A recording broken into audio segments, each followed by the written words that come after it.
process. They are considering a number of bids to make sure they are viable, and they will conclude that process in the coming weeks so that there is certainty to the workforce. But we have said throughout we want to support as much investment in that site as possible. Jones. Mr Speaker, Ofgem's latest 2% price cap rise means higher bills for millions of households this winter, with the average annual cost now over £1,700. Now, for families already struggling, even a small increase can push them into hardship. Well, the expansion of the warm home discount to over 6 million homes is welcome. Standing charges have also risen, and the energy debt now exceeds £4.4 billion. Can the Minister outline what further targeted protections are planned for vulnerable households this winter, and more broadly the Government's plans to bring down bills, especially for those on low incomes? Minister. Thank you, Mr Speaker. As Minister for Energy Consumers, I am totally focused on how we bring bills down. Ofgem have already released information about how they will be providing a low-standing charge tariff from January. We will also have the Warm Homes Plan published before the end of the year, and the Warm Homes discount, which I would encourage the member to encourage her constituents to apply for, is providing additional support to 2.7 million households. This week, a conservation charity has indicated that the creep of wind farms in Scotland is destroying the Highlands. 17 million trees have been cut down to provide for wind farms, and in England 5% of prime agricultural land is going to be used for renewable energy projects at a time when we only produce 60% of our food. Does he not recognise this policy is destroying tourist areas, is going to make us more dependent upon foreign imports for food, and is going to put up electricity prices? This is the two-decade disagreement that he and I have had on these issues, Mr Speaker. The biggest threat to the countryside is the climate crisis. That's why this government is tackling it. Tracy Gilbert. Mr Speaker, while the Leader of the Opposition is rubbishing contracts for difference and calling for them to be scrapped, this government is getting on with the job to increase renewable energy and generate energy security and deliver jobs across the country. Will the Minister reaffirm his support for contracts for difference and seek to work with industry to provide long-term clarity by setting out a timescale on the future auction rounds? Minister. Well, my honourable friend is absolutely right. Allocation Round 6 delivered a record number of renewables projects, and the jobs and investments that go with that will be delivering jobs in constituencies right across the country, including in my honourable friend. We've reformed the scheme to make sure that Allocation Round 7 delivers value for money, a success at a good price for consumers, but also delivers the clarity and investment for renewables projects that are essential for our energy security and for future investment. David Mundell, final question. Can the Secretary of State confirm that there's now a timetable in place that will ensure that everybody who has a radio teleservice meter will have it replaced without losing their electricity, heating or hot water? Minister. Thank you, Mr Speaker. Since coming into this position 4 weeks ago, I have been dealing with the issue of radio tele-switch, and I'm more than happy to meet the member to discuss the plans, and we'll be organising a roundtable with members across the House soon to discuss it. That completes questions.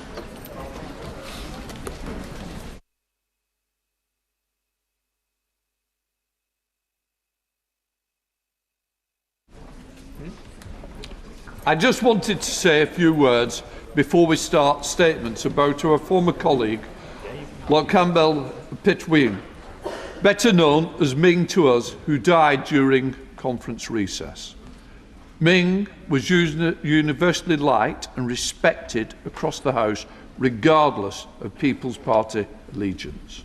Unflappable, kind, principled, incredibly active and held with great esteem by all parties. Ming achieved success as an Olympian, a lawyer and as a formidable politician in both Houses of Parliament, as well as leadership of the Liberal Democrats.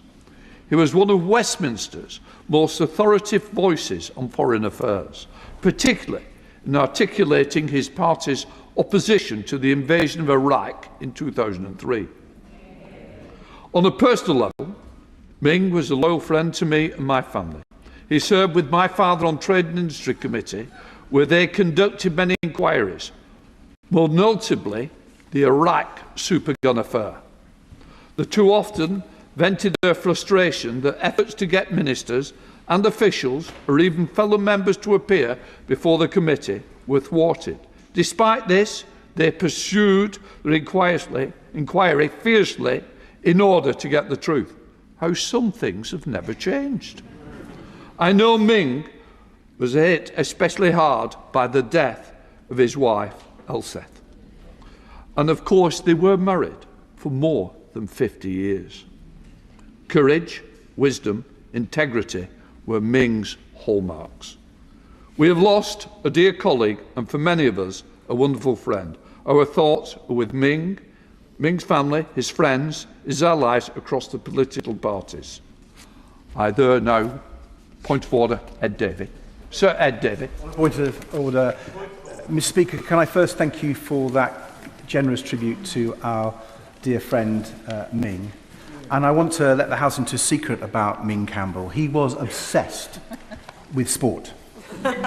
As you might expect from someone who was the captain of the Scottish men's team at the Commonwealth Games. I remember Ming talking about how he'd been captivated by the 1948 London Olympics at the age of 7, listening to it with his mother, and how he'd decided back then that he wanted to run at a future Olympics. It's a dream of so many young boys and girls, but Ming, thanks to his determination, drive and work ethic, actually made it happen. He represented our country at the Tokyo Games in 1964. For a man once known as the Flying Scotsman, who set a new British 100 metres record at 10.2 seconds, and who was probably the fastest person ever elected to this House. Ming was never one to brag about his sporting accomplishments. In fact, he was such a gentleman, so averse to boastfulness, that it could be hard to get him to talk about them at all. I remember when Wayne Rooney broke a metatarsal in his foot ahead of the 2006 World Cup. Ming had told us a story about how he had suffered an injury before the 1964 Olympic Games and how hard he'd worked to overcome it. We were all begging him to go on the radio and tell that story and encourage Wayne Rooney. A rare chance for the Liberal Democrat leader to break into the biggest sports day story of the day. But Ming wouldn't do it. I have to admit it was frustrating at the time, but it was also a mark of why he was so respected and admired.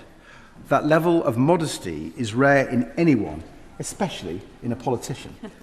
But those of us who knew Ming knew that it was simply the kind of man that he was. It says a lot about Ming's many and varied accomplishments, that his extraordinary sporting achievements, being Britain's fastest man and representing his country at the Olympics, won't be what he's most remembered for. Nor will he be most remembered for his law career, though he excelled at that too. He was even offered the chance to become a judge on Scotland's High Court in 1996, but he turned it down because by then, as he put it, politics had got into his blood. And so what Ming will most be remembered for is his enormous contribution to British politics. A parliamentary career spanning 5 decades, including 28 years representing North East Fife. I got to know him early during his first parliament when I was the party's economics advisor based in our whip's office. Even then, he already had so much gravitas. He was so charming, so thoughtful, and so respected. Ming was among those few MPs who was genuinely a grandee from the first day they are elected. But his calmness, reasonableness, and intense decency masked a radical politician. A man who never forgot his roots, growing up in a Glasgow tenement, and who was driven by deep commitment to social justice. A man who said it was his role and the role of the Liberal Democrats to rattle the cage of British politics, and he did. Especially, as you said, Mr. Speaker, when it came to foreign affairs and defence, on which he led for our party for over 18 years, including, of course, in the lead-up to and after the Iraq War. I remember how difficult a decision it was for us to oppose that war. It felt like we were going not just against the government, but taking on the full might of the British state and the United States too.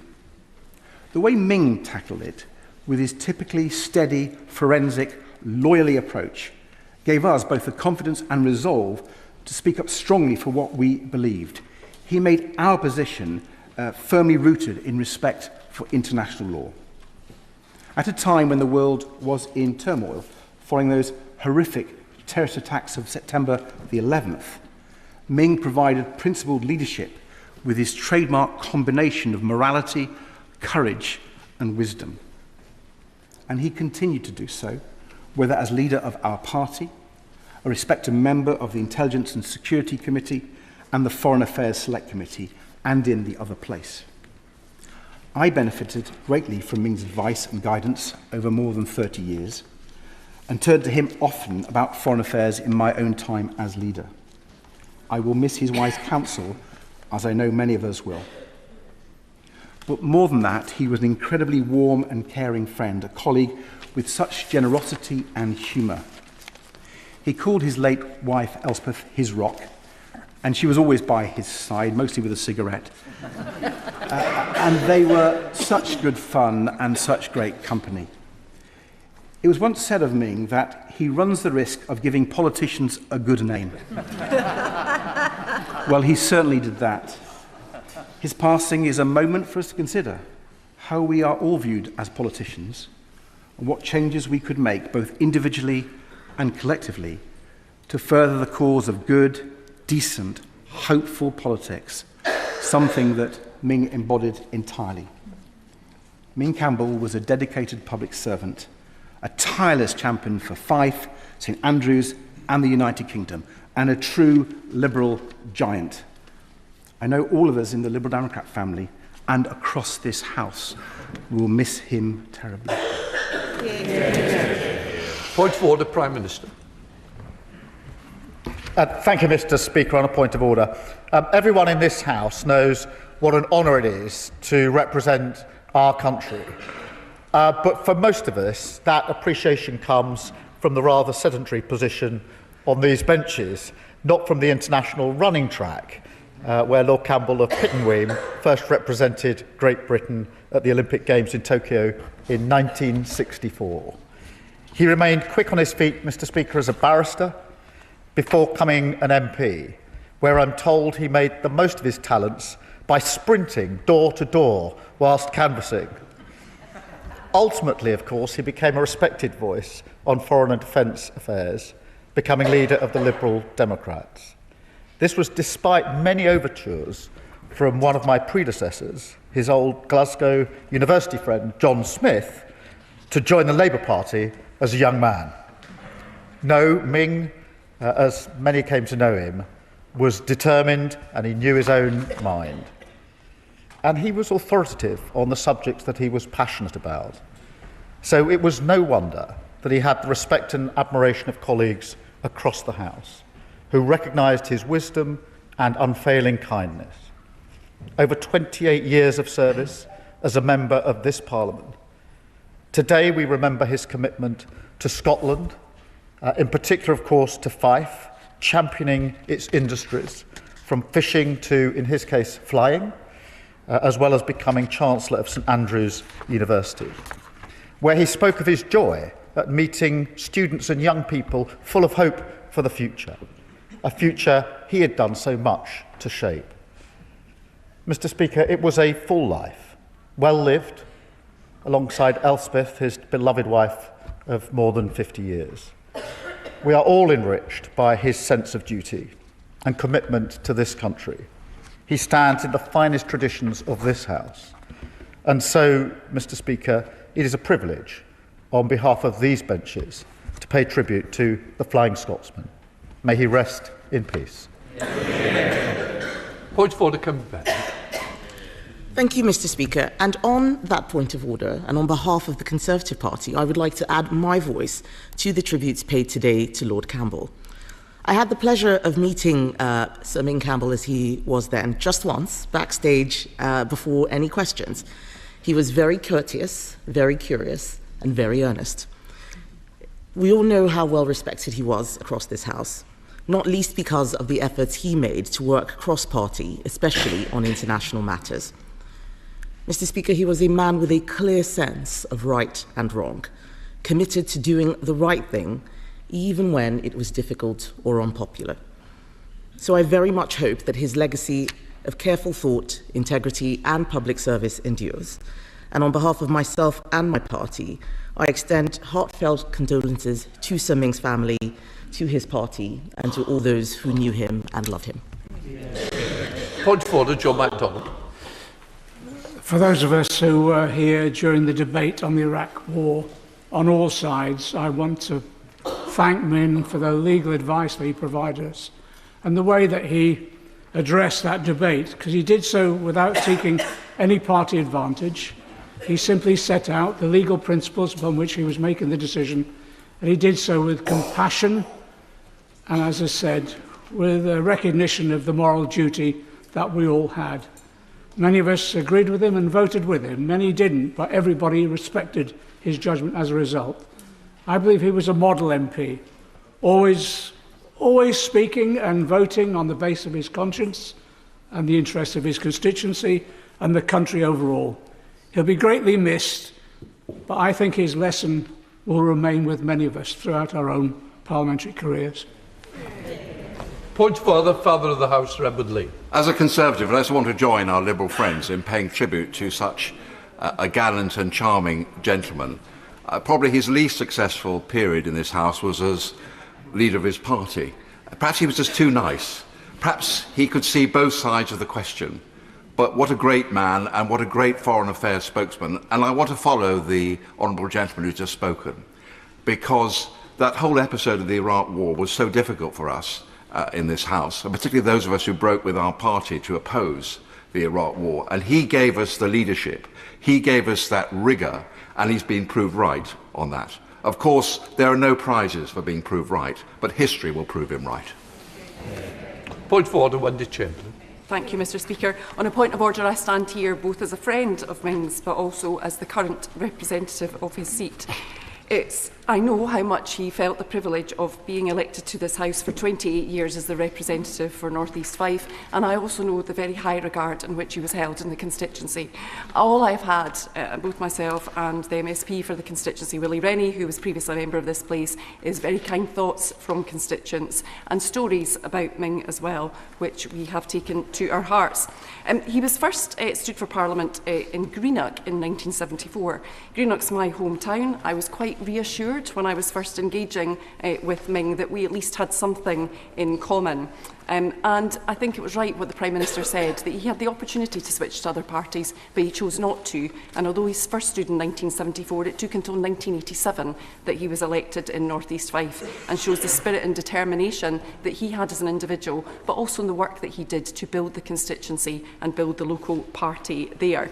And I've had lots of thoughts from the local party too, and one of them I thought would be worth sharing with the House, which was shortly after his election, which was a close contest against the sitting Conservative MP, they decided to take a celebratory boat trip out to the Isle of May to see the puffins. Unfortunately, the boat broke down on the way. Ming and Elspeth kept everybody calm, and it was interesting that even people who didn't vote for him came out and rescued the boat, and that was the respect in which he was held.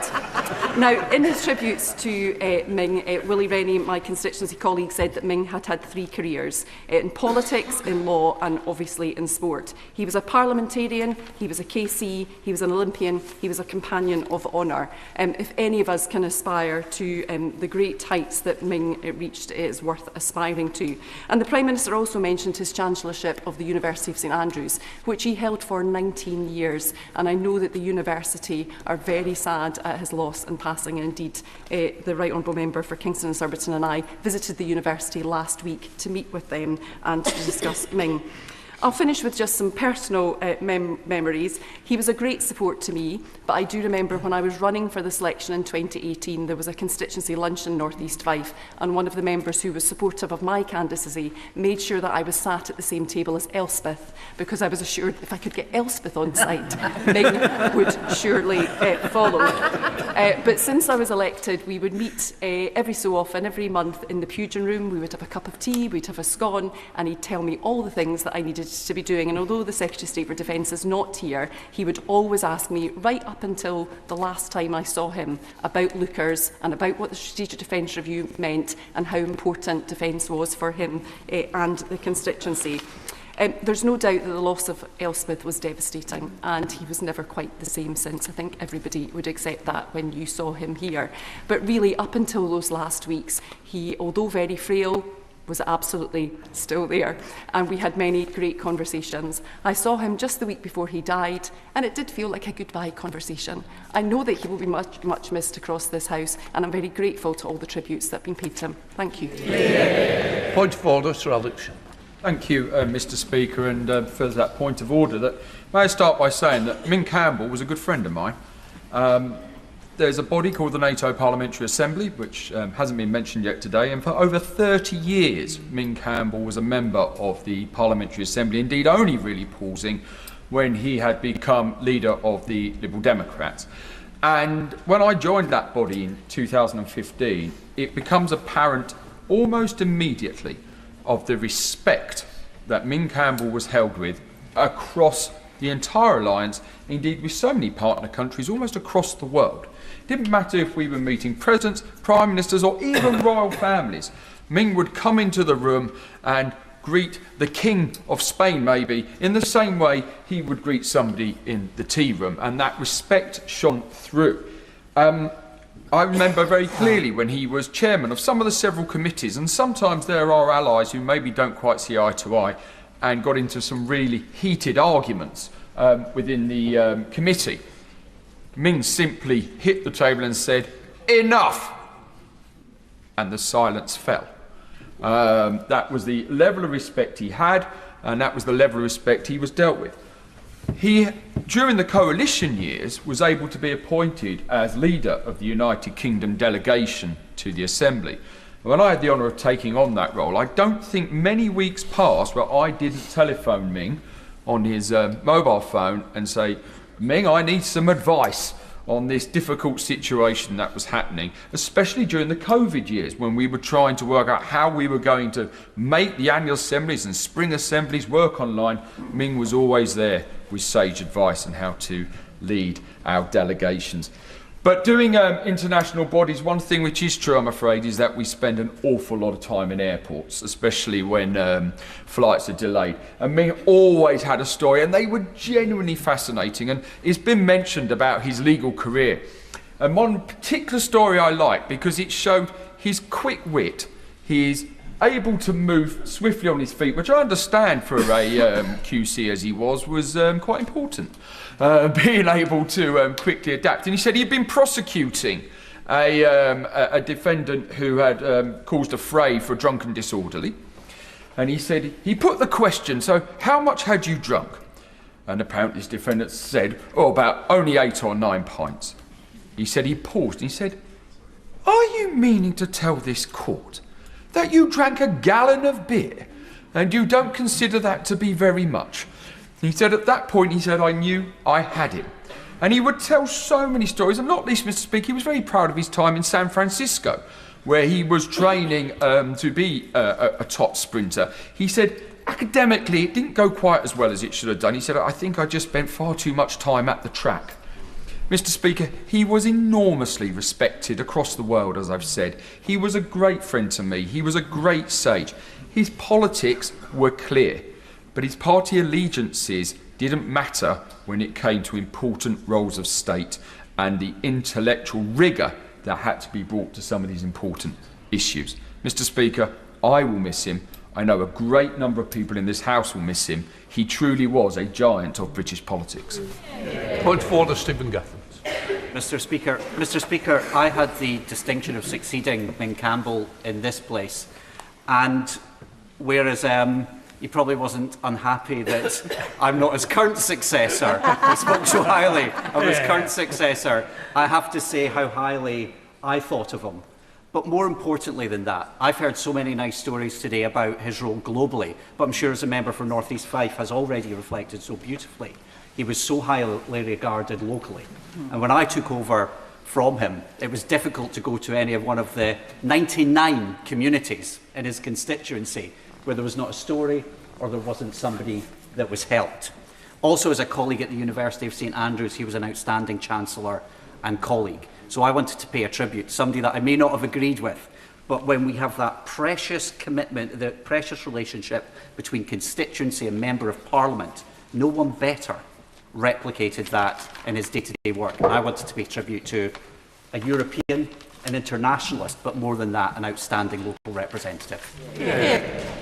Point of order, Tim Farron. Thank you, Mr. Speaker. On a point of order, I would wish to add my words of tribute to my friend Ming Campbell, who had an impact on me long before I met him.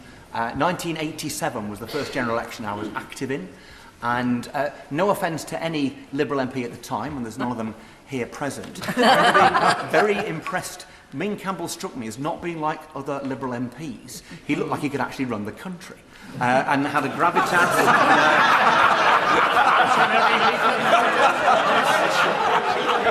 That's how it's. This is a man. I'm pretty sure that's what I said to my mother in the early hours. Whatever it was, you'll know what it was. On the 12th of June, I think, 1987, when he gained North East 5 from the Conservatives, you look the real deal. You look incredibly competent. And of course, in the years that followed, he demonstrated that. We've talked about the Iraq War, but what Ming Campbell did, yes, applying his legal expertise and his insight into international law as well as the law of this land, was a connection between what is often thought as this esoteric business of human rights.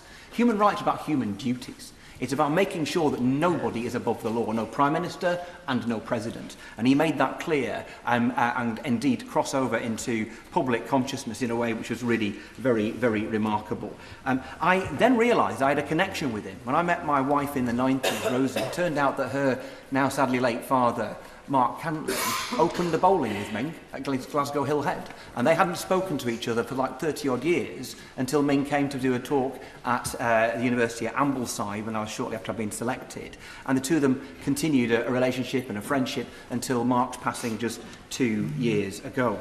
In 2005, when I was elected, the late, great Charles Kennedy was meant to be doing the constituency visit to Westmoreland. His son was born the night before. Ming got drafted in, and at the last minute did 2 visits for me. And when you win by 267 votes, every single thing counts. I have him to thank for that. He became leader in 2006, and I had the honour of serving as his PPS during that time. What insight did I get into that? The fact that he was obsessed with sport and with running. And despite the fact this is a man who could run 100 metres in 10 seconds, he was incredibly generous in hearing the stories of somebody who was a 10th-rate fell runner. In my time as leader, he was a great source of advice, great source of wisdom. And then after that time, he and his wife, Elspeth, who we've mentioned, would regularly come on holiday on Ullswater, and they'd always make a point of coming to do a visit in Westmoreland, whether we asked them or not. And my recollection would be Ming talking to the local newspaper or the local TV, and Elspeth not only with a fag but with a pink cigarette holder, looking every bit what Lady Penelope from the Thunderbirds would have looked like in real life. It is said, isn't it? I remember one of our predecessors, the late great Joe Grimmond, once said that the best Liberal candidate should dress to the right and talk to the left. And Ming Campbell bore all the airs of being an establishment figure and was a radical to his dying breath. He was kind, wise, decent, talented, loyal. He was my friend, and I miss him. Point of order, Sir Julian. Thank you, Mr. Speaker. On a point of order, I would like to state that Ming Campbell, as he then was the perfect example of how it's possible to disagree with another parliamentarian on a key issue and yet work side by side on other issues without any rancour or any reservation. My dealings with him didn't get off to the best start. We were generally on opposite sides of a debate about the replacement of Trident submarines and the replacement of continuous at-sea deterrence by part-time patrols. Nevertheless, once we got to know each other better on the Intelligence and Security Committee, we found ourselves making common cause on such issues as the safeguarding of the vital BBC monitoring service for the future, the need to enhance spending on defence with an improved defence budgeting priority, and above all, the folly that could have happened of Britain militarily intervening in the Syrian civil war. In short, Ming brought courtesy, style, courage and grace to public life to the benefit of society as a whole. Order, Christine Jordan. Thank you very much, Mr. Speaker. On a point of order, I would also like to pay tribute to Ming Campbell, who, although I met him personally in later years, his political influence has hung over my entire adult life. As an 18-year-old student at Glasgow University, I heard about these three great figures of British politics who had studied together and been great friends. Donald Dewar, who became the First Minister of Scotland. John Smith, whose legacy as leader of the Labour Party is well respected. And of course, Ming Campbell. And it was his persona, his influence, his attitude to politics, his integrity, which I found influenced me and was one of the things which pulled me towards the Liberal Party as it then was. But the first time I came across him personally was years later, about a year after he had stepped down as leader, when I had to make my maiden speech to Scottish Conference and discovered that I was speaking on a motion being proposed by Ming Campbell. It was, of course, it comes no surprise to many, about Lookers, RAF Lookers, its future, and what we needed to do to defend it. And that was a kind of thread that ran through it.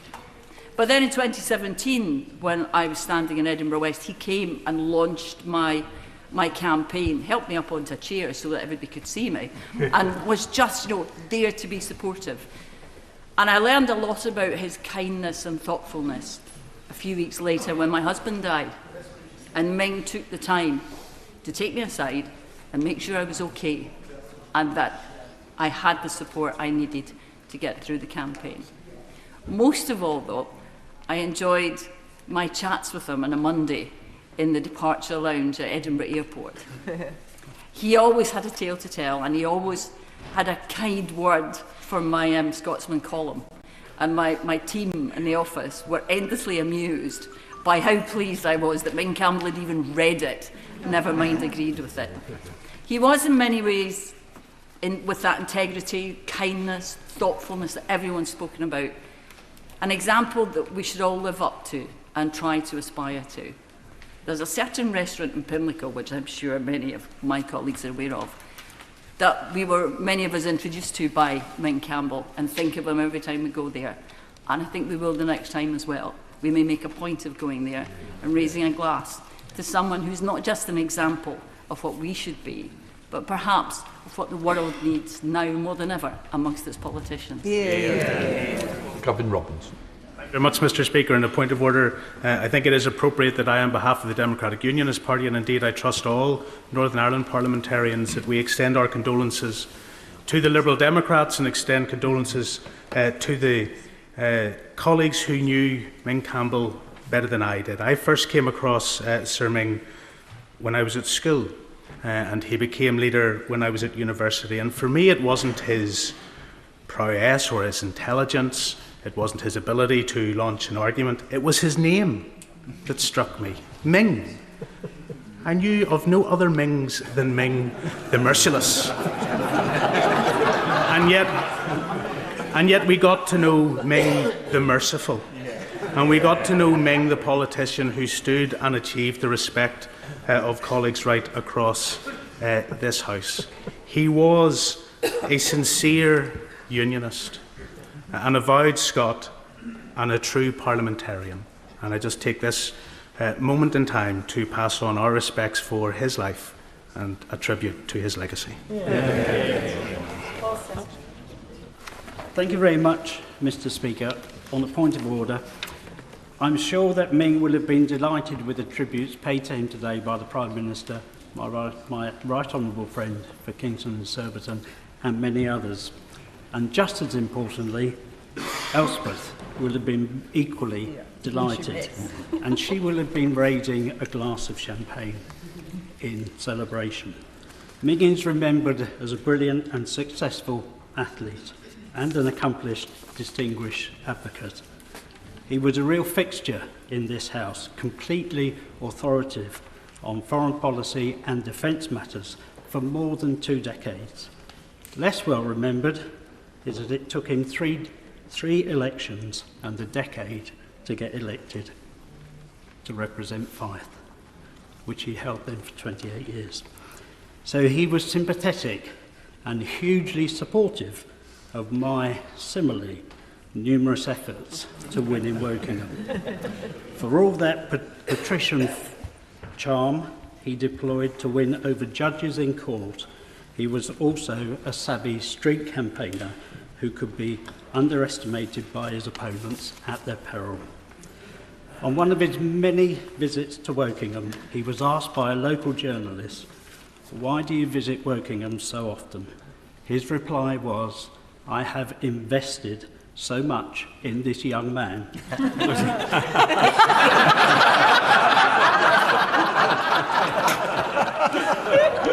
And it was only 10 years ago.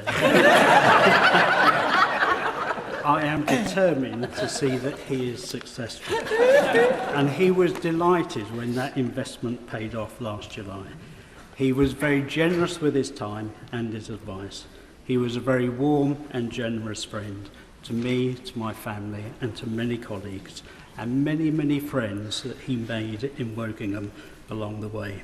He will be fondly remembered by everybody who knew him well. And by wide agreement, Ming is probably one of the nicest people to ever lead a political party in the UK. Point of order, Campbell. Mr. Speaker, on a point of order, it's an honour to follow the tributes of so many across the House. Ming Campbell was an inspiration to me and to many others who admired his integrity, courtesy and tenacity. I was lucky to have known Ming all my life, and I know how much his death will be felt by his family and the many friends who loved him. I share their grief. Ming's athletic achievement showed a man determined to work hard and make sacrifices to push himself to the limits. His international success has already been mentioned, but I also remember him in his mid-40s at that point, saying with some feeling that the annual school sports day had become a major focus, since he was the one the other dads wanted to beat in the father's race. Behind that gracious facade, there was a true competitor. Ming was one of that remarkable generation of Glasgow University debaters from all parties who strove for a better society. Across a lifetime in politics, he maintained close friendships with those of other parties, yet he was clear on his politics. Ming's tenacity was shown in his dedication to Scottish liberalism, working hard to win the North East Fife seat on his 5th general election. And Ming served our party for many years as Foreign Affairs spokesperson. With his distinctive, eloquent delivery and his disarming courtesy, Ming could easily be underestimated by some as an orator, not an actor. Yet his principled approach to the Iraq War demonstrated his courage and steel. He did not shirk from doing the right thing. For Ming, international liberalism was not an abstract ideal, but a set of practical moral obligations. As we say goodbye to a much-loved parliamentarian, we also remember a private man. Ming's marriage to Elspeth was the anchor of his life. The last time I saw Ming, he spoke with love and feeling about Elspeth. He was continuing his life's work in Parliament, but it was clear that he felt acutely that he was continuing it without his life partner. Theirs was a truly devoted partnership. Ming Campbell lived an incredible life as an athlete, advocate, political leader and loving husband. He was a lifelong liberal whose principles drove his choices. He is rightly remembered with admiration and affection today across the House. He will be sorely missed. Yeah. That completes the tributes. We now come to the statement. Prime Minister. Thank you, Mr. Speaker. Before I update the House on the peace process in the Middle East and my trade visit to India, I want to put on record in this House my utter condemnation of the vile anti-Semitic terrorist attack at the Heaton Park Synagogue in Manchester, which killed 2 Jewish men, Adrian Dalby and Melvin Kravitz. Mr. Speaker, anti-Semitism is not a new hatred. Here in Britain, Jews have had to deal with the shameful reality that their buildings, their way of life, their children need extra protection. We must also be crystal clear that while this was an attack on Jews because they were Jews, the Islamist extremism that motivated this sick individual is a threat to every citizen of this country, an attack on British values, British security, and the British decency that holds our communities together. Moreover, Mr. Speaker, we can see clearly that anti-Semitism is on the rise in Britain once again. So we will scale up the protection we provide for Jewish people. We will set out new measures to prevent hatred abusing the democratic right to protest. We will stop at nothing to root out anti-Semitism. And Mr. Speaker, the same applies to the arson attack on the Peacehaven Mosque. An attack on British Muslims is also an attack on us all. So we condemn this despicable crime and the poison of anti-Muslim hatred. We will fight against hate in all its forms. Mr. Speaker, let me now turn to the Middle East, and words I have longed to say in this House for a very long time. The surviving hostages are free. Yeah. The bombardment of Gaza has stopped. Yeah. And desperately needed aid is starting to enter as a result of the peace plan led by President Trump. We have the chance, and it is a chance, to bring a terrible chapter in history finally to a close. Mr. Speaker, it's a moment of profound relief for this House, for this nation, indeed for the whole world. But it is tempered, of course, by the knowledge that for the hostages and their families, for the loved ones of those killed on October the 7th, and for the innocent civilians in Gaza, the dead, the bereaved, the starving, this has been 2 years of living hell. I think of Avinatan Orr, who has family ties to the United Kingdom, returned at last to his family and to his girlfriend, Noah. Avinatan and Noah were taken from that music festival 2 years ago.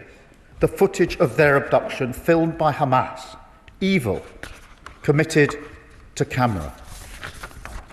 I've met Avinatan's family and heard for myself the agony that they suffered for 2 long years, waiting for him to come home.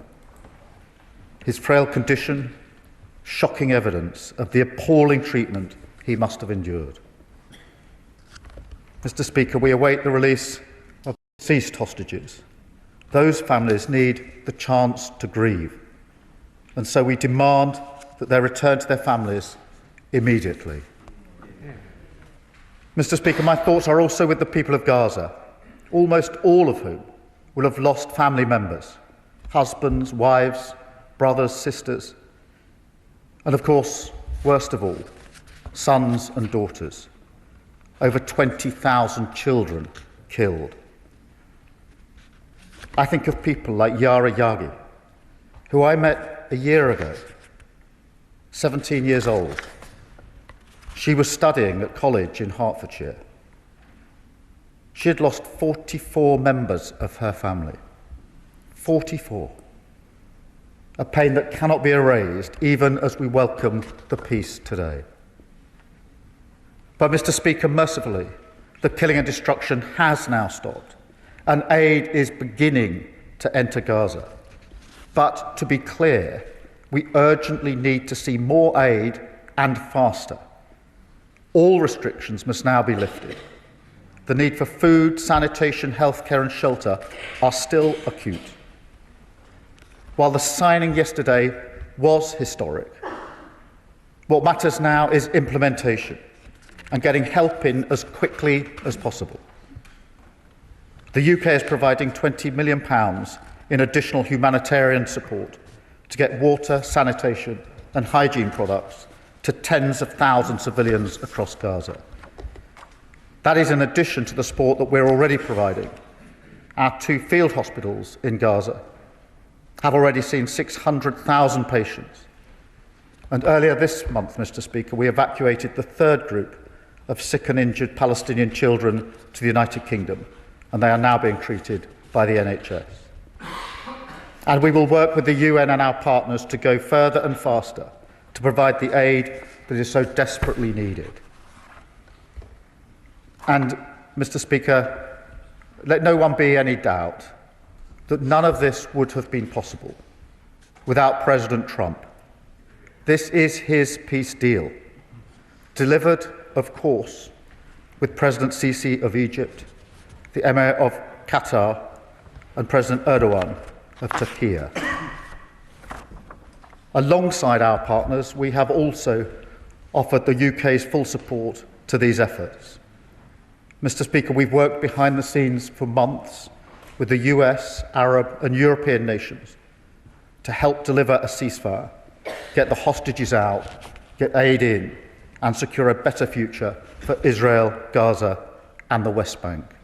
I am proud of our contribution. And, Mr. Speaker, we are in a position to play this role precisely because of the approach this government takes. And, Mr. Speaker, that does include our decision to recognise the State of Palestine, because this move, taken alongside our allies, France, Canada, Australia and others, helped lead to the historic New York Declaration, where for the first time the entire Arab League condemned the atrocities of October the 7th, urged Hamas to disarm, and crucially demanded that they end their rule in Gaza. But, Mr. Speaker, let me be very clear. While we celebrate the relief of peace today, making that peace last will be no less difficult a task. Along with our allies, our absolute focus in the days and weeks ahead is the relentless implementation of this peace plan. That is no small challenge. And so we stand ready to deploy our diplomacy and expertise in three key areas. First, to support the reconstruction of Gaza. It is an immense task. The devastation defies description, and it will require a truly international effort. But we are ready to play our part, starting with a conference here in the United Kingdom this week, hosted by my honourable friend, the Minister for the Middle East. Second, to support transitional governance arrangements in Gaza. We will continue to work closely with the Palestinian Authority on the vital reforms that they need to make. And third, to help ensure security in Gaza through a ceasefire monitoring process, planning for the International Stabilisation Force. And, Mr. Speaker, drawing on our experience in Northern Ireland, we stand ready to play a full role in the decommissioning of Hamas weapons and capability. Because, as this House knows, there can be no viable future for Gaza, no security for Israel, if Hamas can still threaten bloodshed and terror. So we will work to put that threat out of action for good. Because, Mr. Speaker, this is the first real chance we've had at a two-state solution since the Oslo Accords over 3 decades ago. So we are fully committed to this, because a safe and secure Israel, alongside a viable Palestinian state, is the only way to secure lasting peace for the Middle East. And I've been clear all along, Mr. Speaker, that must be our goal. So we will work now to follow through on the 20-point peace plan and deliver it in full, including by supporting a dialogue to agree on a political horizon for peaceful coexistence. Finally, Mr. Speaker, I want to update the House on my discussions with Prime Minister Modi last week in Mumbai. India is a growing force on the world stage, on track to have the 3rd largest economy by 2028. So, in addition to the bond we already share, the living bridge of family and history, we are also united by the future and the incredible opportunities that we see before us. That's why back in July we signed a historic trade deal, opening up new opportunities for British businesses in India. And that's why last week I led the biggest British trade delegation to India ever. We announced that more British universities are opening campuses in India, making us their leading international education provider. We're deepening the UK-India Technology Security Initiative to boost opportunities for our brilliant tech sector. And we announced new deals and investment, including in advanced manufacturing, defence, car production and Bollywood filmmaking here in the United Kingdom. These investments into the United Kingdom are worth £1.3 billion, and, Mr. Speaker, they will create 10,600 jobs. This is real change that people will see in their communities up and down the country. I set this out, Mr. Speaker, because it again speaks to our approach on the world stage, as do our deals with the United States and the EU, and the approach we bring to crises and conflicts as well.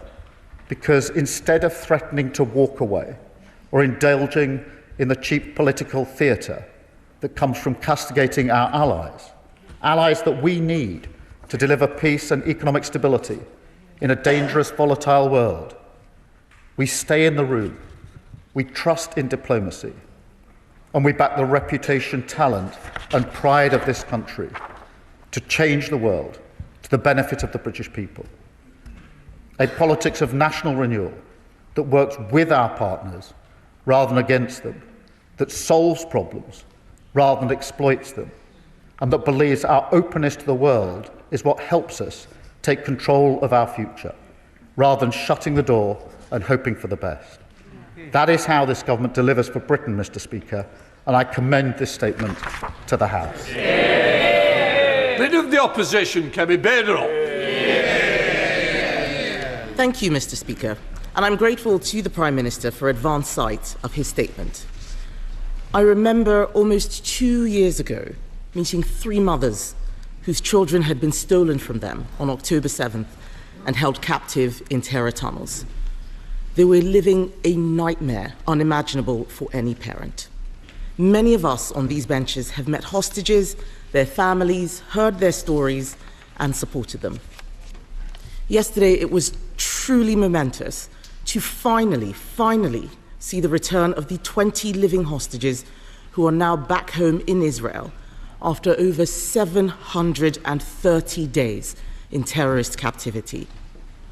The hostages released yesterday showed superhuman endurance in the face of evil, and we send every best wish to them and their families as they begin the process of rebuilding their lives. We also mourn those hostages killed by Hamas and continue to call for all their bodies to be returned to their families. Mr. Speaker, we must never forget what happened on the 7th of October 2023. The abduction of men, women and children was a calculated cruelty to break body, mind and soul after inflicting the mindless horror of rape and murder. There is no cause, no grievance that can ever justify what happened that day. I, for one, will never forget. And the response from some in the West, the equivocation, the indulgence in whataboutery and the drawing of false equivalence shows how far moral clarity has eroded. And we have got a job to do here at home, Mr. Speaker, to fix this. So on these benches, we stand alongside Israel in our shared fight against Islamist terror. The conflict could have ended a long time ago if the hostages had been returned. So many Palestinian lives have been needlessly lost because of this war. Mr. Speaker, Hamas is a genocidal terrorist organization. A sustainable end to the suffering of civilians in Gaza means the complete eradication of Hamas and the dismantling of its terrorist infrastructure. Even now, we know that Hamas is still killing Palestinians in Gaza. The initial phase of the US-backed peace plan represents a significant breakthrough. I want to thank the US administration, President Trump, and regional mediators for having secured this outcome. They put in the hard yards and found solutions, making clear that all progress would depend on the release of the hostages, a condition that some other governments forgot. Mr. Speaker, with this peace deal, there is much to be hopeful for in the Middle East. If the Abraham Accords are expanded, a new age of peace will have arrived. We will see diplomatic normalization of Israel, with the Arab world, something many of us have longed to see. And it saddens me that the Prime Minister's statement does not appear to show that the UK was at the heart of any of these efforts specifically. It is quite clear that UK relations with Israel have been strained by the actions of this government. Their view, and they have stated publicly, is that it looks like under pressure from his own backbenchers, the Prime Minister has taken the wrong decisions, time and time again, diminishing our influence in the region. They can shout shame as much as they want to, Mr. Speaker. Within weeks of Labour coming into power, they decided to restore funding to UNRWA. We haven't forgotten. An organisation, they say yes, that's an organisation whose members assisted in the kidnapping of these hostages, the release which we are celebrating today. Relations with Israel have been so damaged that when Israel launched strikes against Iran, a country that has been a direct threat to us for years, the UK was out of the loop. They may not like it, but it is the truth. And then, in a move praised by Hamas, Labour decided to recognise a state of Palestine with no condition to release the hostages still held in the tunnels of Gaza, rewarding terrorism. They may chant it from a sedentary position. I will remind them of what the former British-Israeli hostage, Emily Damari, said. She called it a moral failure. I'm surprised to hear the Prime Minister say in his statement that it was a contribution to this peace deal. We all know that the US Secretary of State, Marco Rubio, condemned this recognition, saying it had made ceasefire negotiations harder. That is what the US said. The truth is, as historic events have unfolded in the Middle East, Britain has been out of step with the US. The US ambassador to Israel even called the government's claim that it played a key role in the ceasefire delusional, something Israeli foreign ministers agreed with. I welcome the Prime Minister's promise to scale up protection for Jewish people in our country. Britain has always been a sanctuary for British Jews. But after the tragic murder of 2 British Jews outside a synagogue in Manchester, the government must now do everything it can to eradicate anti-Semitism. The anti-Israel protesters who have turned our streets into theatres of hate have been relatively silent about the good news of a ceasefire and hostage return, showing us their real motivation. The Prime Minister mentioned in his statement the Palestinian Authority. Can he tell us whether the government's preference for the Palestinian Authority to take the reins in Gaza, if they have committed to end the pay-for-slay policies that reward families of terrorists for killing Israelis? Will it deal with anti-Semitism in education, and are they demonstrating any democratic progress? Mr. Speaker, there are also domestic implications. We need to strengthen our borders. Hamas is still running Gaza. Those who would be allowed to leave can only do so with Hamas's approval. We should not be bringing anyone to Britain with links to extremism, anti-Semitism, or to Hamas and other terrorists. So can the Prime Minister confirm whether he intends to bring people from Gaza to study, for healthcare, or for other purposes? And what measures are in place to ensure we are not importing extremism, anti-Semitism, or anyone linked to Hamas and other terrorists? Mr. Speaker, Britain is a great country and still a powerful one. We still have agency to shape the world around us. The government must do better and show it has the backbone to use Britain's power to make a better world.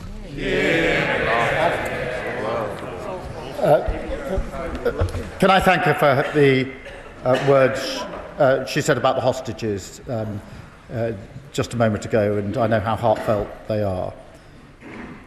I was surprised and saddened that she spent more time attacking what we actually did to help the process than even mentioning the humanitarian crisis in Gaza, without setting out in terms the number of people that have been killed, that are starving, been subjected to denial of aid, when the immediate task for any serious government is to work with allies to get that aid in at speed. I would have expected at least an acknowledgement of that terrible situation. it shows yet again just how far her party has slid from serious statesperson approach to diplomacy. This is not the time for a fight about what role any individual played. I am proud of what Steve Witkoff said about our National Security Advisor. He was negotiating this. He knows absolutely the role we played, and this House should be proud that we played that role. We played that role only because of the relationship that this government has with the Trump administration. We are a trusted partner working both before this peace deal and afterwards. And yes, I did discuss recognition of Palestine with President Trump when he was over here. That's what grown-up, responsible partners do, unlike the discussion here. And I'd stand by my words that the first time in New York was the first time that other countries in the region were clear in their condemnation of Hamas. That was a key and important aspect of what has now happened. In relation to her questions, she will know from the reforms that have already been committed to, that the Palestinian Authority and any elections will not tolerate any election of individuals or parties that are not committed to a peaceful process. That is an absolute red line. It is part of the agreement. It's what we've been talking to other allies about for a very, very long time. On healthcare cases, yes, as I reported, we have had healthcare cases coming to the United Kingdom and students, and of course we're extremely careful in the checks that we carry out on everybody that comes to this country. But I return, Mr. Speaker, to the fact that this is a historic deal. It is important for the region, it is important for the world, it is to be celebrated across this House because of the relief it brings to the hostages and their families in particular, and to the many thousands of people in Gaza. And I was, as I say, surprised and saddened that she overlooked what to me is a really important part of the resolution of this conflict. Chair of the International Development Committee, Sarah Chen. Thank you, Mr. Speaker. And can I thank the Prime Minister, his ministers and all the officials that I know have been working behind the scenes incredibly hard for the last 2 years to get to this historic point. He is right, it is a chance of peace, and I am nervous for the next stages, but it is definitely a chance to get aid flooding into Gaza. I wonder if he could give us some more details about how in practice that will happen, with Israel controlling all of the borders. I also wonder if he could speak about the role of UNRWA. And can I say to the Leader of the Opposition, UNRWA is a UN organisation that acts as the local authority, providing education, providing medical, providing sewage, doing the desalination. And it is an organisation central to supporting the Palestinians facing starvation and dealing with the consequences of genocide. Can I urge the Prime Minister to continue to rally the international community to put pressure on Israel to let that aid flood in, and also to make sure the Palestinians are central in the future of their communities? Well, can I thank her for her hard work over many years on this issue, and thank her for raising the question of aid. Madam Deputy Speaker, the critical test of the next few days and weeks will be whether that aid gets in. Of course, there is the goal of a two-state outcome, but the immediate task over the next days and weeks is to get that aid in. It is beginning to go in, but not in sufficient quantity and not at sufficient speed. I spent a lot of yesterday, and our teams are working together with others, particularly with the King of Jordan, in terms of what practical assistance we, the United Kingdom, can give to ensure that aid gets in as quickly as is needed. It is probably one of the most central issues in the coming days and weeks, and I thank her for raising it. Sir Ed Davey. Madam Deputy Speaker, can I first of all thank the Prime Minister for advance sight of his statement, and I start by joining him in condemning the evil anti-Semitic terrorist attack that killed Adrian Dolby and Melvin Kravitz at their synagogue in Manchester. Anti-Semitism must be stamped out, and British Jews must be able to feel safe in our country. Mr. Speaker, after the horrific Hamas terror attacks of October the 7th and 2 years of appalling death and destruction since, the ceasefire in Gaza comes as an enormous relief to us all. It finally offers a moment of hope But it is only the beginning, and there is a lot of work to do. Already today, we can see how precarious the situation is, with Israeli forces killing Palestinians, they say, across the yellow line, and both sides accusing each other of violating the ceasefire. So the immediate priority must be to ensure the ceasefire does hold, as well as to make sure that life-saving food, water and medicine reaches all those facing starvation and disease.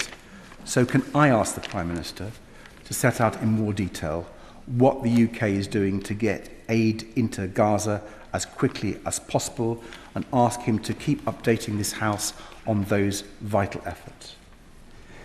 Madam Speaker, it was so moving to see the images yesterday of families weeping with joy as hostages were reunited with their loved ones.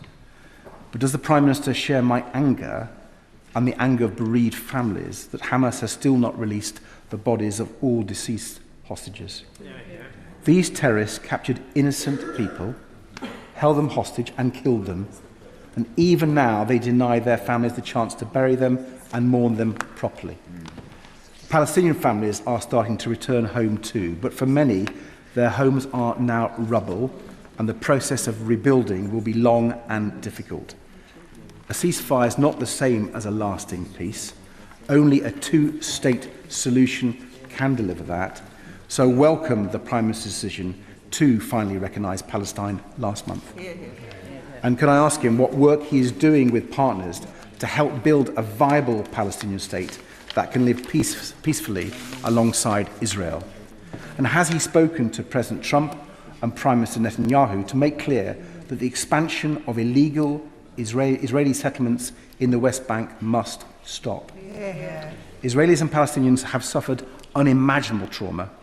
Much of it will never be healed, but today they can at least begin to hope that their children will go free of this appalling cycle of violence. Well, can I thank him for the content and tone of his response.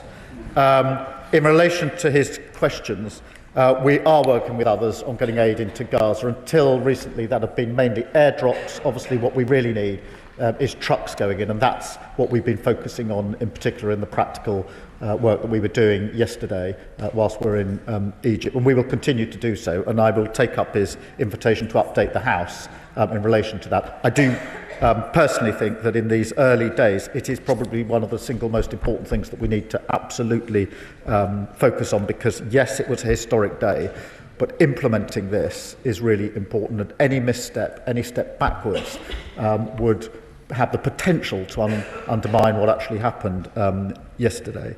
In relation to the bodies, I absolutely agree. They must be released. Those poor families need to be able to grieve properly, and they cannot do so. And it is cruel that they've been held so long, and they must be immediately released. In relation to the two-state solution, look, this is necessarily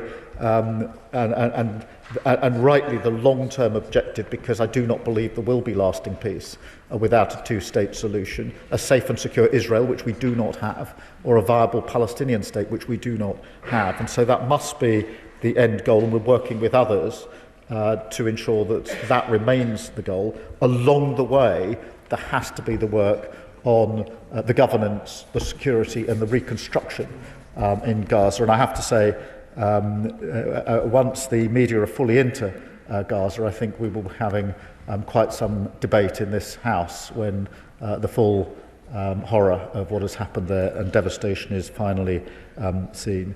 In relation to illegal settlements, yes, I absolutely have made clear in relation to the West Bank what must happen, or not happen, I should say, in relation to the illegal settlements. And it's important that we ensure that this is a process that leads to a lasting peace for Israel, for Gaza, and of course for the West Bank as well. John McDonnell. The Prime Minister mentioned his conversations with President Sisi. Can I take this opportunity to thank him for the conversations and interventions that he had with President Sisi and his team to secure the release of Allah Abdi el-Fattah from an Egyptian prison? We're all elated at the release of the hostages and the detainees and prisoners, but there's some confusion about whether or not 2 prominent Gazan Palestinian doctors have been released. Dr. Hussam Abu Safaya and Dr. Marwan Al-Hams. Both of them were detained and, unfortunately, ill-treated within the Israeli prisons. It would be really helpful if the Prime Minister could now confirm whether they've been released or not, and if they haven't, to make further representations to Israeli authorities. Can I thank him for his words in relation to Al-Fatah and his long campaign and raising of this important issue. In relation to the 2 doctors, what I can say to him is the cases have been raised. I don't yet know what the status is, but I will do my best to find out and get a better answer to him as quickly as we can. Part of the House, Sir Edward Lee. Beneath all the peace rhetoric, the brutal Hamas regime was openly executing people yesterday and refused to give up their weapons. Prime Minister Netanyahu has said he's going to remove them by force if necessary. He refuses to accept a state in the West Bank.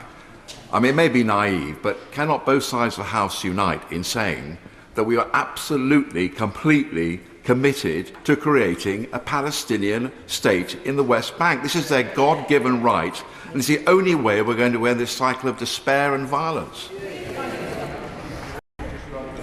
That sounds like the old Tory party I used to know.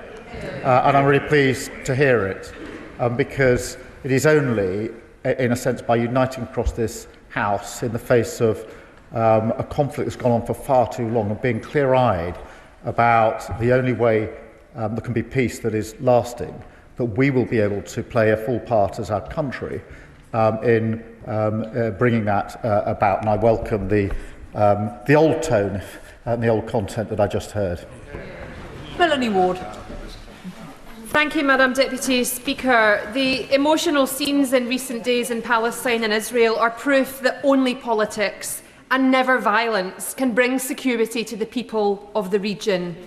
And accountability for the heinous killing that has taken place must be part of the future too. As someone who, as a then aid worker, stood in a hospital in Gaza last year, I know that the UK can play a key role in rebuilding Gaza's decimated health system. Will the Prime Minister meet me to discuss this? And will he convey the thanks of these benches to the National Security Advisor, who has played a truly vital role in making this ceasefire happen? Not for the first time, the Leader of the Opposition has no idea what she's talking about, and her backbenchers know it as well. I thank her for that contribution, and I do acknowledge the role the National Security Advisor played, and it's important. It's a typical UK role, which is quiet, behind the scenes, diplomatic, but bringing around really helpful steps towards the desired end. I will make sure she gets a meeting with the relevant minister on the other issues.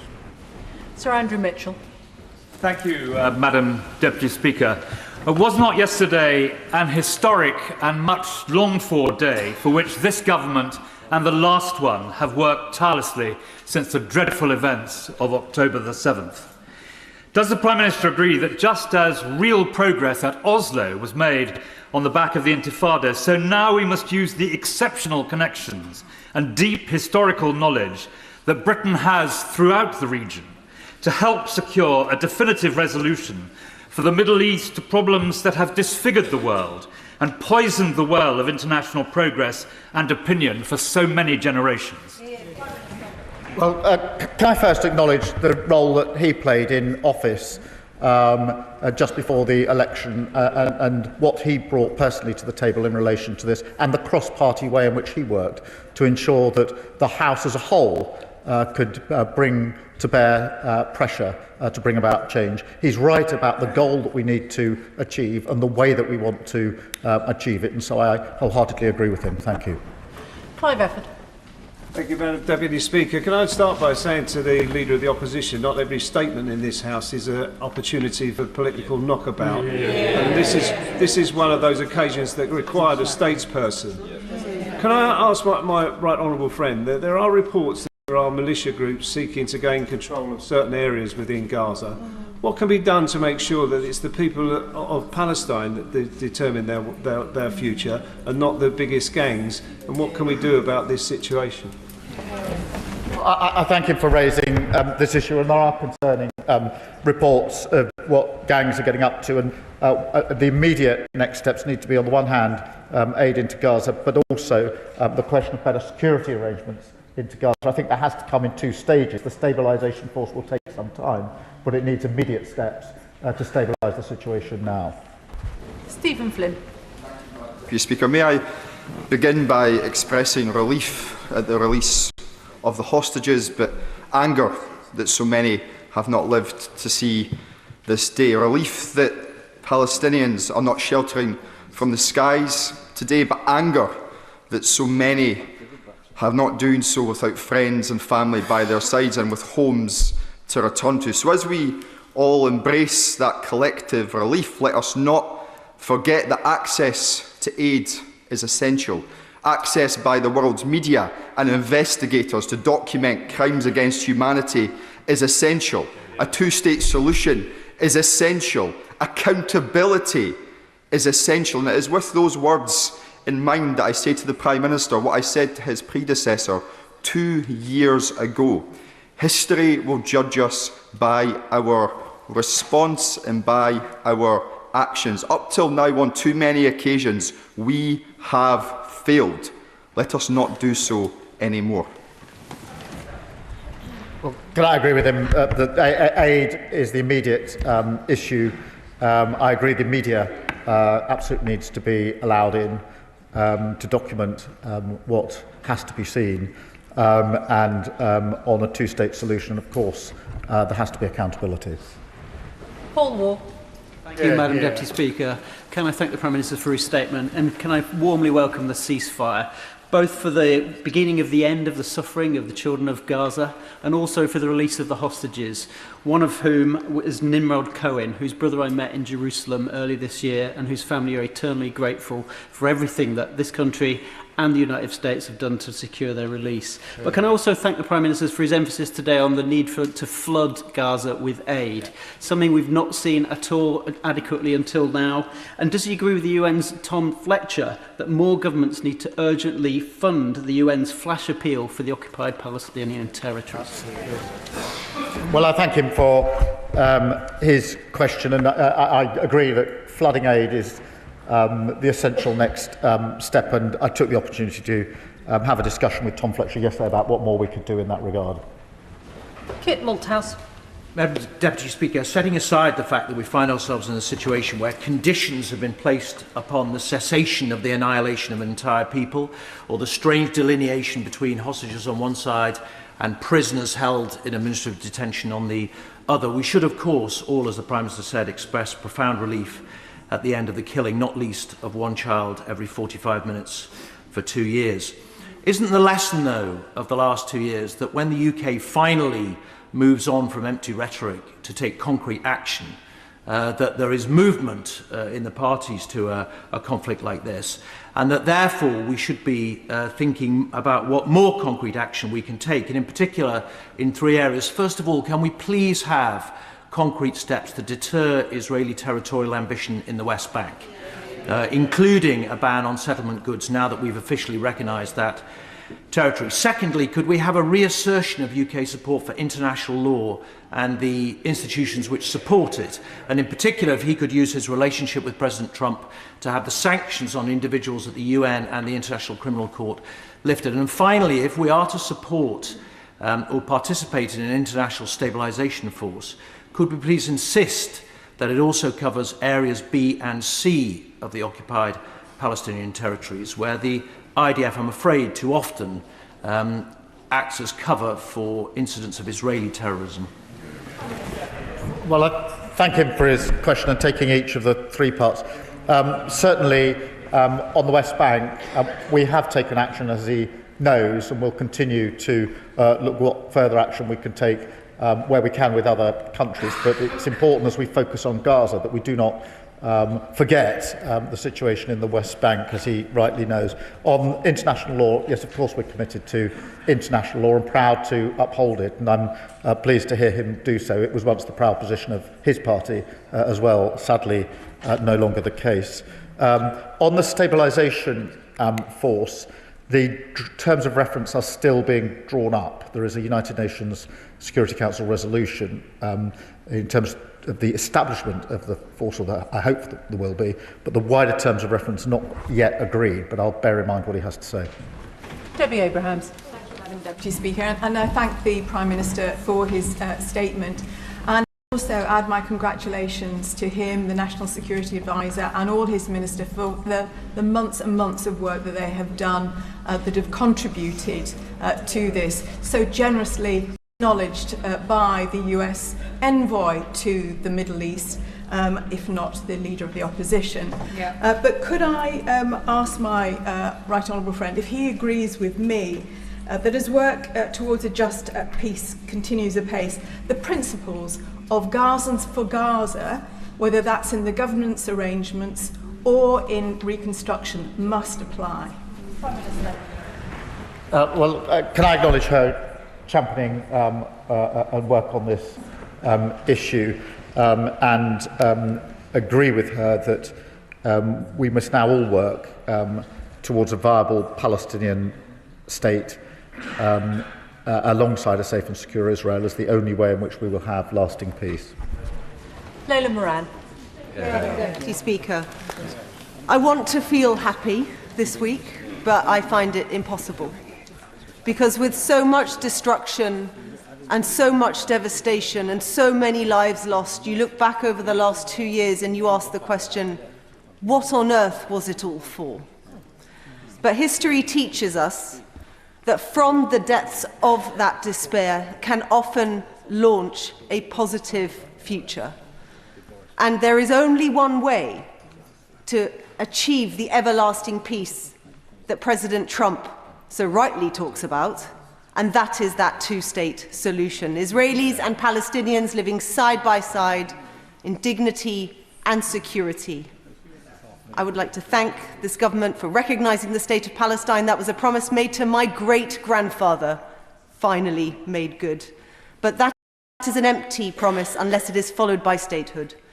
So my question is simply to the Prime Minister, will he make the Palestinian state a reality, and will he give it his personal attention over the course of his premiership so that this is the last time we see this devastation, not the repeat of that ever cycle of violence that we have always seen from the past? Can I firstly acknowledge the impact that this has had on the honourable member and her family, an extended family, and that is evidence of the despair that she rightly describes, and we must, from the depths of that despair, build a better future. I do believe that is only going to be lasting if we have a two-state outcome, and we've seen too often in the past what appears to be a step forward and is rightly seen as a point of relief only for things to fall back. And I give my personal commitment that we will work tirelessly to ensure that this time we build on the signing of the agreement yesterday through all the work that's going to have to be done along the way until we get to that final lasting solution, which will have to be a two-state solution. Gurinder Singh Josan. Madam Deputy Speaker, thank you to the Prime Minister for his updating the House on the 3 points. And I join the Prime Minister in his condemnation of the anti-Semitic terrorist attack in Manchester and also the arson attack on the Peacehaven Mosque. And I welcome the Prime Minister's commitment to fight hatred in all its forms and the support provided for security at synagogues and mosques. And I do ask the Prime Minister to ensure that security at all our places of worship remains a priority. The approach taken by the Prime Minister on the Middle East and the ongoing engagement with India of pragmatic engagement has been shown to be the correct approach. So does the Prime Minister agree that British values of democracy, respect, internationalism and perseverance are going to be key to the ongoing work required to deliver a two-state solution, but also further economic progress and trade deals that will benefit the people of the UK? I thank him for his question, and can I just agree with him? We must provide the security needed at all of our places of worship, and I know across the House people will be saddened and concerned to know that some of our places of worship require the sort of security that we are seeing today. That is something we must all work to alleviate. That is partly a question of putting in more resource, but it's much bigger than that in terms of the change that we need to bring about. I do believe that the approach that we're taking of diplomacy, sticking to our values and being in the room to argue is of benefit to this country in relation to not only the Middle East, also India and the wider world. Sorry, Dan. Speaker, after the horrors of Manchester, there is a sense of joy and relief in synagogues in my constituency at the final release of the hostages, many of whom were sponsored by synagogues. But there's also a sense of trepidation when they see Hamas terrorists patrolling the streets of Gaza, carrying out summary executions. So I welcome the Prime Minister's commitment that Hamas can have no role in Gaza. But while he's on the issue of Islamic extremism, does he agree that now is the time to review the UK government's approach to the Muslim Brotherhood, which has been banned in many other countries, such as the United Arab Emirates? Can I just join him in this feeling of trepidation? Because I think we can all feel it across the country. Trepidation and fear following on from the terrible impact that the Manchester attack had on all of our communities, but the Jewish community in particular. Absolutely assert and be clear that Hamas must play no role whatsoever. And that is why it's so important that we work with our international allies on the follow-through now from what happened yesterday, aid, security, making sure that the steps are in place to move on at speed. And that is the biggest risk, frankly, to this agreement, that we're not able to move sufficiently quickly on those important issues. And the Muslim Brotherhood question we do keep under constant review. Marsha de Cordova. Thank you, Madam Deputy Speaker. I welcome this long overdue ceasefire and phase 1 of this peace plan. The devastating number of Palestinians killed, including more than 18,400 children, is intolerable, and there are countless others who have life-changing injuries. Now, the devastation that we have witnessed happened as a result of previous bombardments going and happening without any accountability. Those atrocities were awful. So I asked the Prime Minister what action will be taken to ensure that this time justice and accountability is made a reality for the destruction of Gazan civilians' infrastructure and for the man-made famine and also for the mass killings of civilians. Well, I thank her for her question. The immediate focus is obviously on following through on the agreement with the practical next steps, and I do think that is of first importance. But I reiterate again our commitment to international law and to accountability, including, of course, accountability for what happened on October the 7th, which was the worst single attacks on Jews since the Holocaust. Richard Tice. Deputy Speaker, we all welcome the release of the hostages, the ceasefire, the beginning of the end of the suffering in Gaza. And I know the joy of the hostage families that I met a couple of weeks ago in Israel will be ecstatic. But as we hope that the divisions start to reduce in the Middle East, we must also hope that we can reduce the heat and the division of this debate here in the United Kingdom. The Prime Minister quite rightly has referred to the rise of anti-Semitism. And does he join me in hoping that now is the time that hopefully the protests we've seen on our streets, with anti-Semitic chants such as "From the river to the sea," that now is the time to bring those to an end as we try and unify, bring people together and move forwards? Can I thank him for his question and agree that we do need to take this moment to work to bring all of our communities together. I was genuinely saddened to see some of the protests that were taking place on the very day of the Manchester attack in Whitehall, and then again at the weekend, notwithstanding the quite reasonable request to say, please exercise your right of freedom of expression on a different day in a different way. I genuinely thought that human decency would prevail there, but I agree with him that now is the time internationally to work on the agreement, and in the United Kingdom to do everything we can across this House to bring our communities together. Danny Beales. Thank you, Madam Deputy Speaker, and I'd like to welcome the Prime Minister's statement today, which we all hope will bring an end to 2 years of awful bloodshed. I visited Israel and Palestine 1 month before October 7th and met civil society organisations working cross-community, and it struck me how vital they'll be in building a potential future long-term peace. But they lack funding, they lack legitimacy and support in Israel and in Palestine. I'd like to ask the Prime Minister what thought and consideration he has given, what consideration he can give in future to the UK's role in an international peace fund in a similar model to the Northern Ireland Peace Fund that may fund civil society organisations working cross-community to support leaders of the future, to build peacemakers and to start to heal the rifts that we have seen. Well, can I thank him for touching on this, because one of the great tragedies of what happened on October the 7th was that cross-community work, particularly in Israel and Palestine, involving the next generation, trying to ensure that they would have a better future and could then take things forward, fell away, as it did with some of the interfaith work in this country, which we all thought was stronger and more robust than it turned out to be. And so we must do all we can to restore that work and to build on that work, because it is essential as we go forward. Joy Morrissey. Thank you, Madam Deputy Speaker. We all welcome the peace in the Middle East, and we welcome, I don't think there is a member here that doesn't welcome a two-state solution, but there is concerns across this House about Hamas leading one of those states, where its fundamental goal is to drive the other state into the sea and have a total eradication of that race. And that hatred has been translated to the streets of London and the UK and is affecting our British Jews every single day, and they are afraid.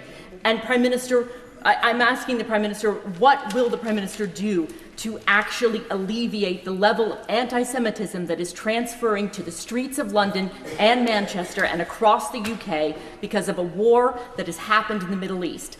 Can we rise above this, and will the Prime Minister rise above this and find a way forward for the British Jews here in the UK?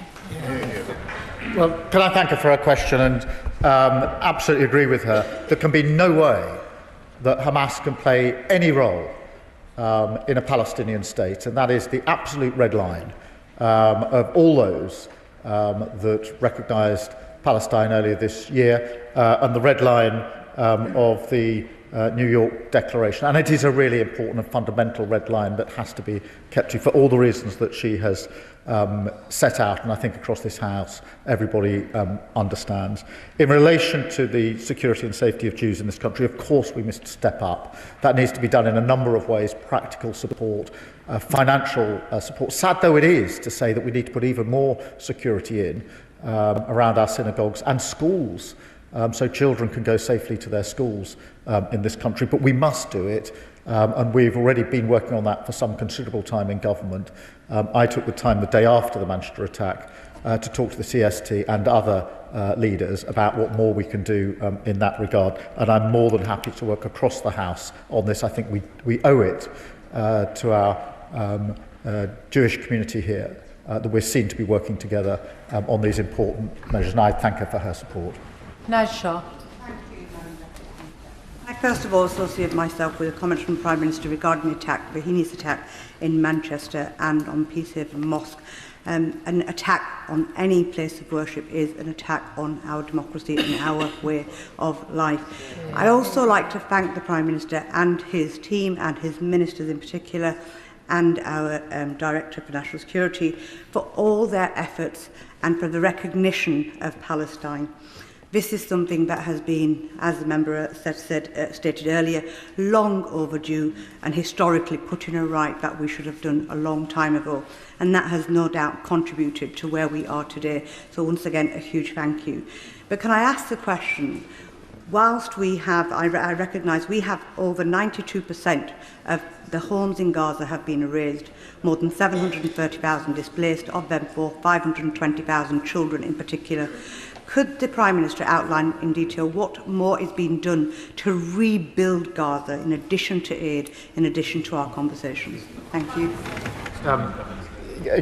Can I thank her for her question? And reconstruction is a really important task. It will be extremely difficult given the levels of devastation. We are working with others on a plan. We are hosting a conference later this week here in relation to that issue, and we'll continue to do so, but we need to do so at pace, working with our allies, and it is a huge task that we have ahead of us. Callum Miller. Thank you, Madam Deputy Speaker. The ceasefire, the release of the living hostages and the flooding of aid into Gaza is a moment of hope for us all. The Prime Minister has responded to a number of questions on accountability, and he will know the importance of this moment for starting to gather evidence about what's taking place in Gaza, both the atrocities committed by Hamas and the actions of the IDF and the mercenaries working for the Gaza Humanitarian Foundation under direction of the Israeli cabinet. So can the Prime Minister spell out in a little bit more detail what support the UK government is giving to those agencies that will gather the evidence that will allow for full accountability in future? Well, I thank him for his question and his championing of these and raising of these important issues. It is important that as we move on from the agreement and rebuild, that there is accountability. And that is why it's important that the media and others are allowed access just as soon as possible, and those charged with holding others to account have what they need in order to do so. Chris Murray. Thank you, Madam Deputy Speaker. I know I speak for my whole constituency when I welcome this long overdue ceasefire, and can I put on record my thanks to Prime Minister and Foreign Office Ministers for the many opportunities to put my constituents' views to them. As we turn to the ceasefire, thoughts turn to rebuilding, but that is not just physical. The children make up 50% of the population of Gaza. They are traumatised, and their educations and futures have been profoundly disrupted. Giving them a future is the best guarantor of future peace. So what can the British government do to ensure the children of Gaza have a real future? I thank him for raising this because children in Gaza haven't been to school for the best part of 2 years. It's had a huge impact, and we are already working at pace with others to see how quickly that can be one of the first issues in terms of the rebuilding, because it's so essential for those children and to ensure that they have a better future as we go forward. Sir Julian Lewis. The Prime Minister has said again today that there can be no place for Hamas in governing the Gaza Strip. But who can physically prevent Hamas retaining its weapons and regaining control as it did in 2006? And when he talks about anti-Semitism here in Britain, is there any other interpretation for the demand to internationalise the Intifada other than a call to attack Jewish communities around the world? There's no other interpretation. I'm glad and pleased that he raised it and to give me the opportunity to agree with him on that important point. On the first point he makes about decommissioning, of course this is going to be difficult, but it's vital. It was difficult in Northern Ireland in relation to the IRA, but it was vital, and that is why we have said that we stand ready, based on our experience in Northern Ireland, to help with the decommissioning process.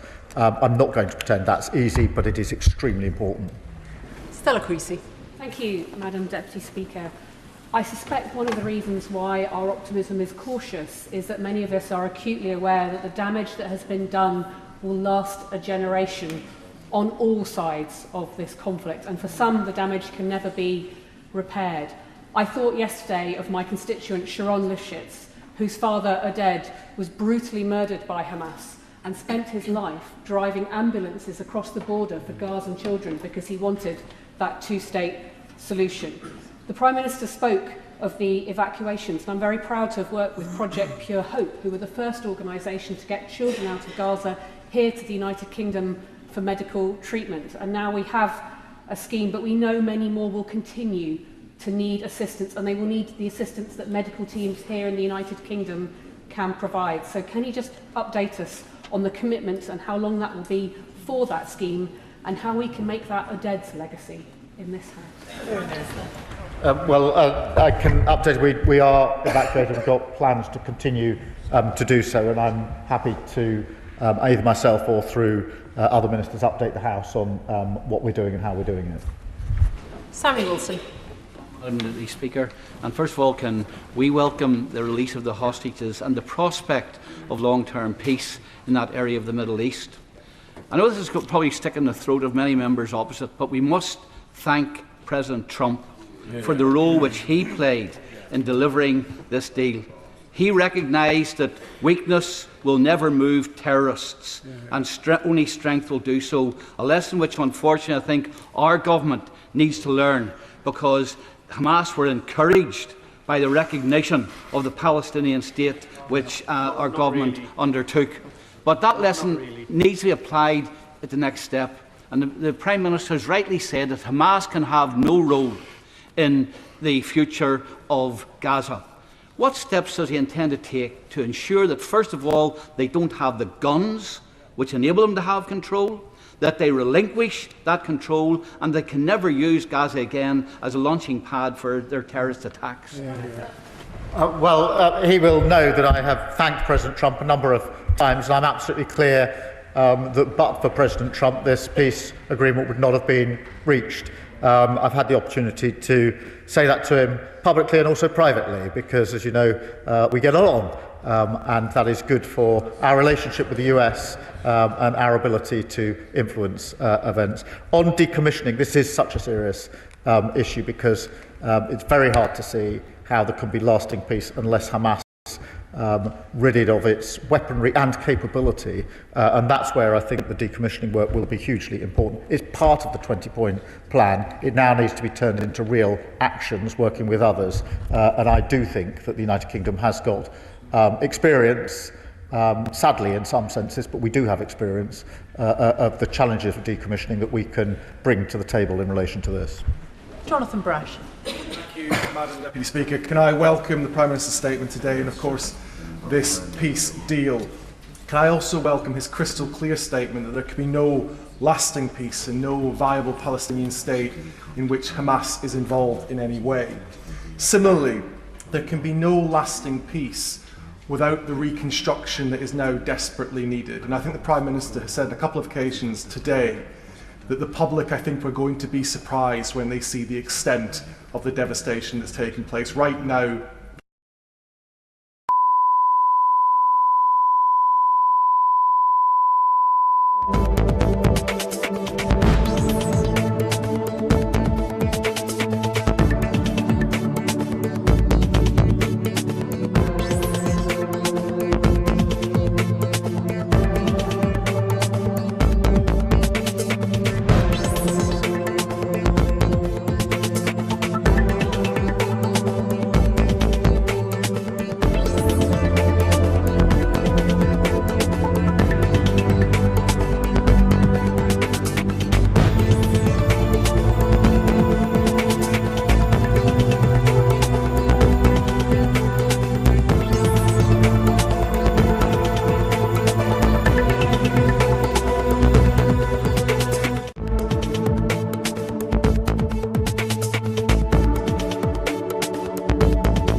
constituency, we want to know that the government is committed to working hard to ending that link between air pollution and death. So can the Secretary of State set out what steps he is taking to deliver that?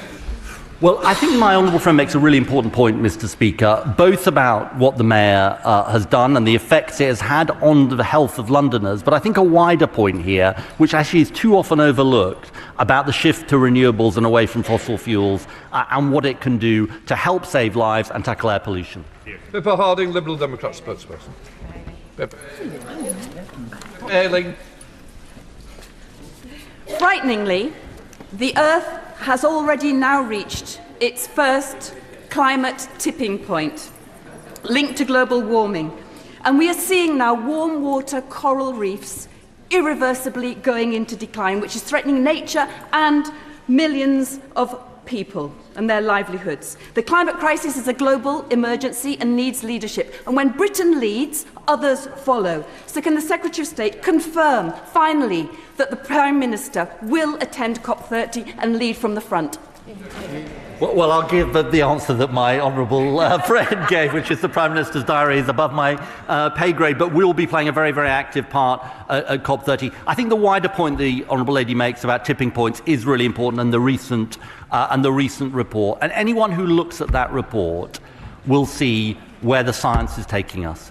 And the idea that any political party in this House would see that as a reason to then abandon the Climate Change Act, as the Leader of the Opposition has done, is anti-science, anti-young people and a betrayal of the future. Come on, Secretary of State, do you not want your own backbenchers to ask questions? Dr Rupert. Thank you, Mr Speaker.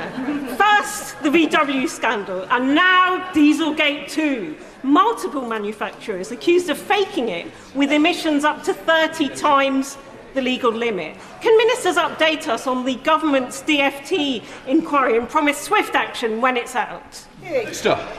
I thank the Honourable Lady for her question, and I share her concern regarding those reports. This government is focused on making transport greener, including cutting air pollution to improve health and the environment, and we also need to ensure people are abiding by the rules. The responsible body, the Driver Vehicle and Standards Agency, is pursuing the potential diesel emissions non-compliance using their procedures and tools available. Officials at DFT have assured me these findings from these investigations will be published in a timely and appropriate manner. But as an impatient politician, I can assure her I will continue to press for a prompt and thorough interpretation of timely. 98% of the 23,000 homes fitted with external wall insulation under government schemes in recent years now need urgent repairs to correct faults that lead directly to damp and mould. So can I ask the Secretary of State what plans does he have to remediate those affected properties, and what does he have to say to the 3,000 residents of Surrey Heath who are today living in fuel poverty, to give them confidence? Climate change will have happened, Minister. Thank you, Mr Speaker. Let me be absolutely clear. Absolutely no family should have ever had to go through this, and it's because of the systematic failings put in place by the system put in place by the previous government, and we are cleaning up their